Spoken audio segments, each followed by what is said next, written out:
In other health news, researchers at the University of Kentucky are studying the short-term and long-term health effects of the 2023 train derailment in East Palestine, Ohio.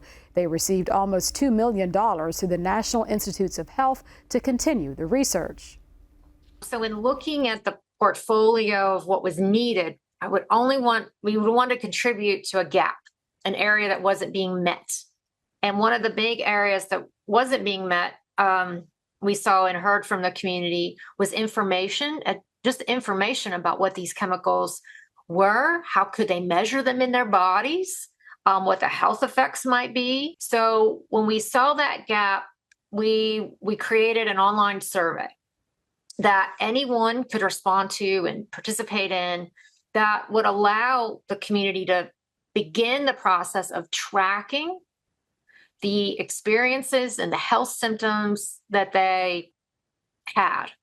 The chemicals that they were exposed to, vinyl chloride, the acrylates, they cause eye, nose irritation, throat irritation. And that's exactly what we saw. Now, what are the long term? These chemicals, even in mixture, could cause long-term chronic health outcomes.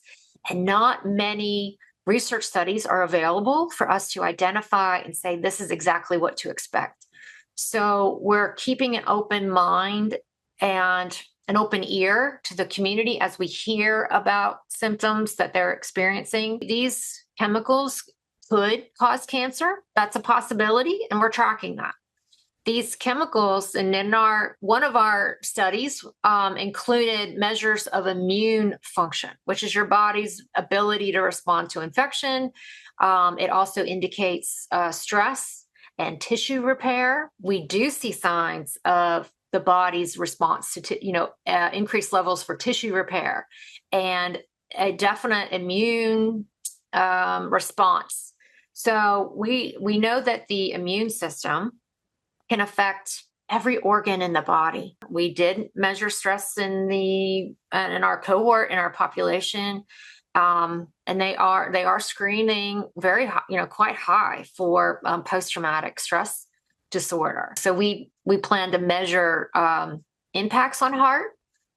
We are going to also measure the impacts on lung. We want to look at their respiratory function and how well their lungs work. So the long-term goal is truly go back and answer the community's questions.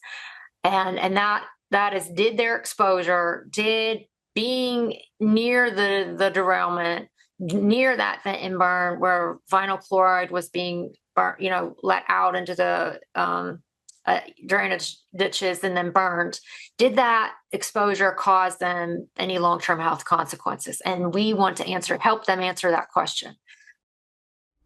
Scientists at UK are partnering with the experts at the University of Pittsburgh and Yale University for the study.